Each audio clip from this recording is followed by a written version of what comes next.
La verdadera historia de Pinocho. Pues ¿quién nos emocionó hasta llorar con Pinocho? La triste y melancólica historia de un carpintero muy trabajador que vivía solo y no tenía hijos, por lo que planeó construir su propio hijo con trozos de madera que tenía en su banco de trabajo. Era tanto su amor por él que cada noche deseaba que tuviera vida, pues en estado inerte no podía consolar su soledad. Entonces, un hada de los deseos apareció en la casa de Geppetto. Al escuchar las súplicas del carpintero, decidió compensarlo por su esfuerzo y bondad, dándole vida al muñeco para que pudiera amarlo como su propio hijo. Pero esta historia es quizás uno de los cuentos clásicos de todos los tiempos que adoptó Disney en 1940. La tierna marioneta que sueña en convertirse en un niño de verdad, pero que tiene un pequeño defecto, el hecho de que si miente le crece la nariz. Hasta ahí todo parece normal, pero la versión original de este cuento es aún más aterradora, ya que el protagonista sufre castigos más crueles que los que conocimos en la película animada. El cuento original data del año 1881, escrito por un escritor italiano. La historia conjunta una serie de relatos llamada Las aventuras de Pinocho, quien en la historia de verdad era malcriado y fue creado por Geppetto. Pero no era el tierno niño que desobedecía en ocasiones, al contrario, este inusual muñeco pateaba a su creador. Se dice que robó la peluca y huyó. Cuando por fin Geppetto pudo encontrar al muñeco, ese lo tomó del cuello, por lo que fue acusado de abuso infantil y llevado a la cárcel. El origen de la marioneta fue a través de un pedazo de madera que comenzó a exigirle al carpintero que no lo convirtiera en una pata de una mesa, por lo que entonces se le obsequió a Geppetto, el anciano que deseaba construir una marioneta para que lo acompañara. Una vez que Pinocho había cobrado forma a manos de Geppetto, ese comenzó a tratarlo mal. En cuanto a Pepito Grillo, también aparece en el cuento original, solo que aquí no fue como un consejero para Pinocho, sino por lo contrario, Pinocho lo asesina después de sugerirle que se porte bien, para no causar problemas. Contrario al final encantador de la película de Disney, este personaje era mal agradecido, de mala entraña, ya que nunca se portaba bien, a pesar de todo el cariño que recibía por parte de Geppetto, quien se esforzaba por cuidarlo y educarlo. El cuento narra que Pinocho escapa a un teatro de marionetas, en donde es capturado por su dueño original, pero vuelve a escapar más tarde, por lo que en su nuevo camino encuentra a los malhechores que le hacen daño y le clavan cuchillos en su afán de molestarlo. Pero como era de madera y no pudieron dañarlo, lo colgaron para robarle unas monedas de oro. Los amantes de los cuentos de terror pedían al autor original continuar con la historia, en una segunda parte más sádica, en donde Pinocho comienza a vivir aventuras fatales. Un día le miente a una bella mujer de cabello azul. Ella le había ayudado a escapar de su castigo mientras estaba colgado. Pero las aventuras de Pinocho no pararon ahí, ya que sabe que dicha mujer muere de tristeza cuando Pinocho se escapa. Después, Geppetto va a buscarlo al mar y se topa con la isla de los juegos, en donde Pinocho vive en libertad por algún tiempo. Pero en ese lugar los niños se convierten en burros por mentir. Como Pinocho amaba las mentiras, se convirtió en burro. Luego es vendido en un circo donde lo explotan y lo maltratan. Después vendido a un anciano que necesita de la piel del muñeco para fabricar un tambor. Así que lo amarra y lo tira al mar. En el fondo del mar los peces comen la piel del burro y Pinocho regresa a su forma original.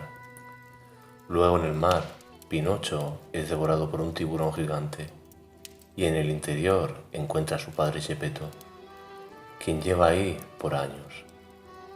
Después de eso logran escapar una noche que el tiburón dormía con la boca abierta. Tras todas estas aventuras, al final Pinocho decide aprender la lección para dejar de ser mentiroso y holgazán, pero luego comienza a trabajar en una granja e ir a la escuela, cuidando de su padre Geppetto, hasta que una mañana despierta convertido en un niño de verdad, sin ninguna hada madrina de por en medio. Obviamente la historia es más trágica que la que Disney contó. Por eso creo que a más de uno habremos destripado su infancia.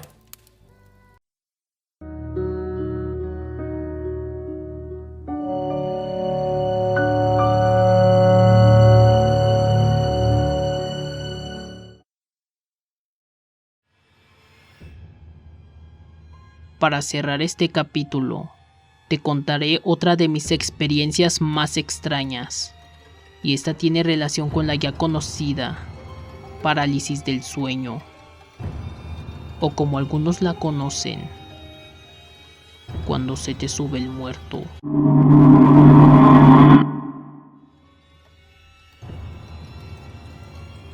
Hace un par de años, mis sobrinos venían a mi casa para pasar el fin de semana con mi familia. Para aquellos días, teníamos una cama extra en el pasillo de las habitaciones, recargada en el barandal de las escaleras que conectan con el piso inferior.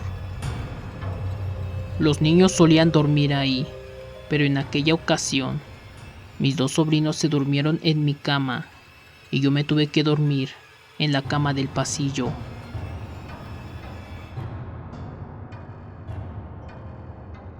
Durante la madrugada, sentí que había despertado, pero no podía mover mi cuerpo.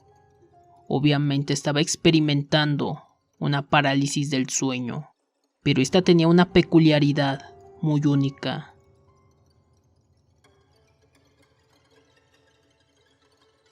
Tenía los ojos cerrados, pero por alguna razón podía ver todo lo que estaba a mi alrededor, con algo de penumbra.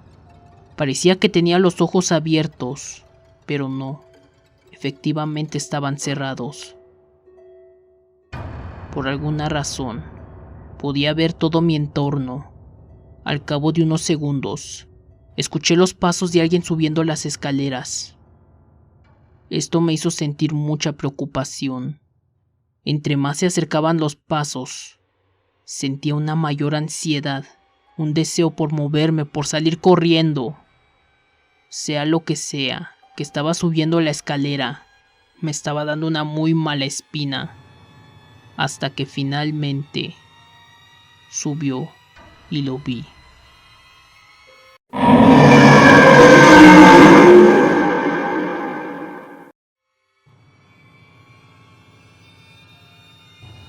Parecía ser una persona muy delgada, cubierta con una túnica negra, y tenía una enorme corona, parecida a la de algún rey medieval. La corona era tan alta que casi rozaba con el techo.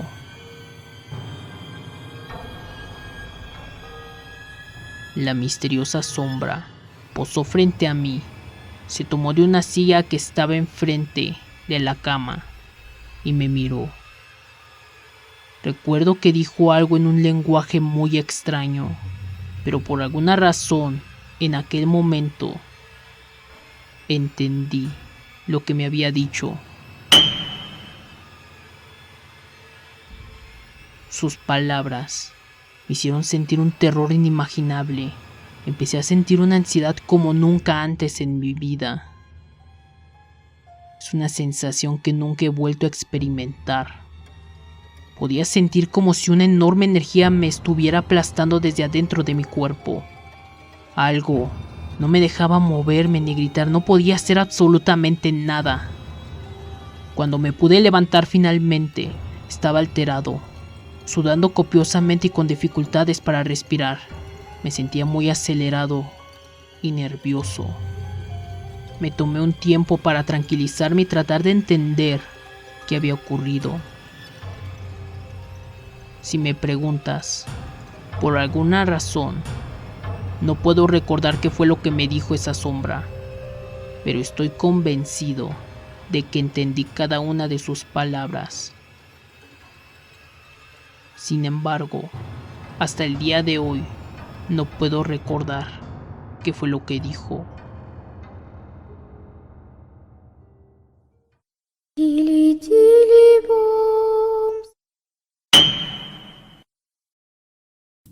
La historia que te voy a contar es conocida y a la vez atemporal. No importa hace cuánto la hayas escuchado, no dudarás en ponerte en la piel de los personajes para imaginar lo que debió haber sido esa situación. Esta es la historia de dos amigas, ambas universitarias. Comparten la habitación del campus. Estas chicas son completamente diferentes. Una resulta ser extremadamente estudiosa, se preocupa por las materias y por su carrera. La otra es lo opuesto. Vive de fiesta, llega a cualquier hora de la madrugada y siempre asiste tarde a sus clases. Pero ambas son amigas entrañables. Hace unos días se empezó a realizar la planificación de una gran fiesta previa a los finales. Por supuesto, la chica que disfrutaba de las fiestas no podía faltar. No podía ni siquiera esperar a que comience el agite. Pero la otra chica estaba decidida a quedarse en el dormitorio, a estudiar a más no poder. Quería estar segura de no fallar en los finales, aunque la chica alegre le insistió que ya estaba más que preparada para los finales. Su amiga no quiso saber nada al respecto, no había manera de convencerla. Era una noche tranquila en los dormitorios de la universidad, cuando la chica llegaba de la fiesta que terminó a las 3 de la madrugada.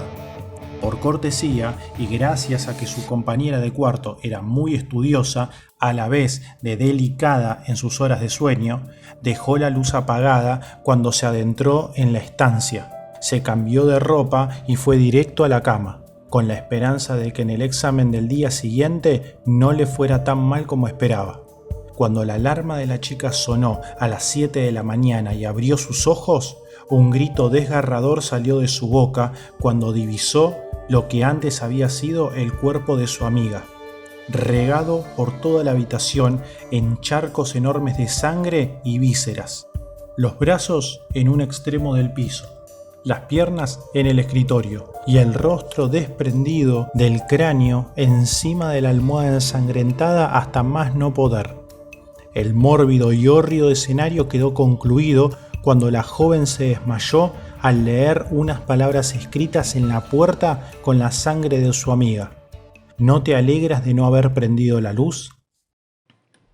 Recuerdo muy bien mi experiencia.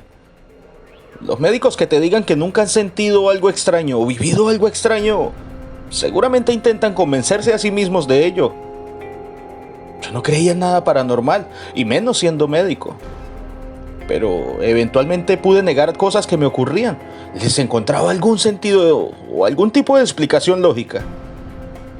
Lo que voy a contar me ocurrió en un hospital en un pueblito a 1 hora de la Ciudad de México, más o menos, donde estuve realizando mis prácticas.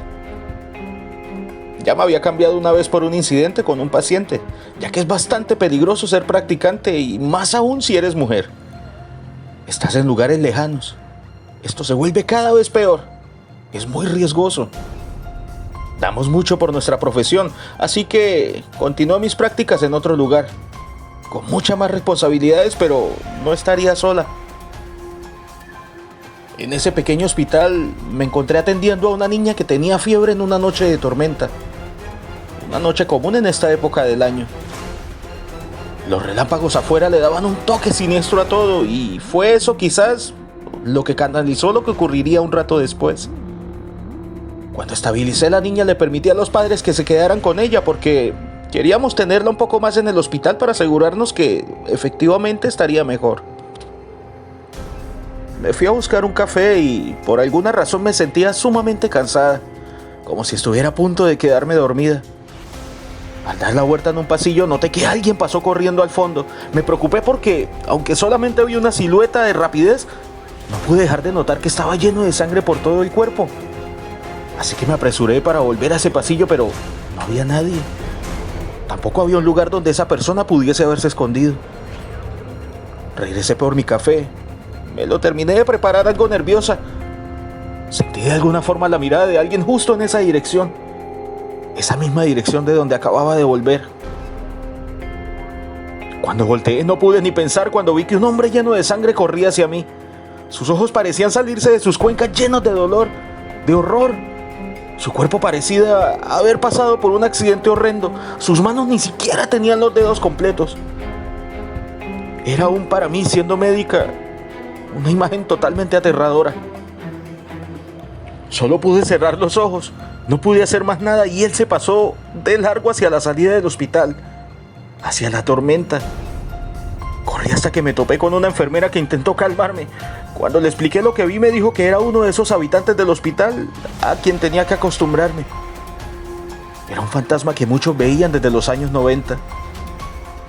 Ya no quedaba nadie que supiera la historia, el origen. Solo era una aparición que aprendieron a aceptar en las noches de lluvia. La verdad nunca lo vi de nuevo. Tampoco los otros múltiples fantasmas de los que me llegaron a hablar. Sin embargo, ese momento sigue siendo tan aterrador como el momento en que ocurrió.